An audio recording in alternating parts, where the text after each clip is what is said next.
Low testosterone often leads to a decreased sex drive. Although it is the dominant hormone in men, testosterone also plays a significant role in women. Contrary to popular belief, low libido is not related to the frequency of sexual activity or the amount of satisfaction achieved. Instead, it is determined by the body's signal indicating sexual desire. This signal declines with age due to the body's decreased production of testosterone. The natural loss of testosterone, or low testosterone, may be linked to the following conditions, each of which contributes to loss of libido: metabolic syndrome, obesity, endothelial dysfunction, diabetes. It's not something we like to talk about.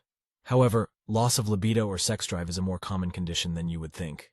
1 in 5 men don't feel the drive to have sex. That goes against the common image society paints of men as sex-driven machines with only one thing on their mind. This not only affects women. Approximately 30% of women aged 18-59 suffer from a decreased sex drive. Contact us at iclinics.com. AI Clinics, no excuses, just results. Give us a call for a free consultation with one of our clinical advisors.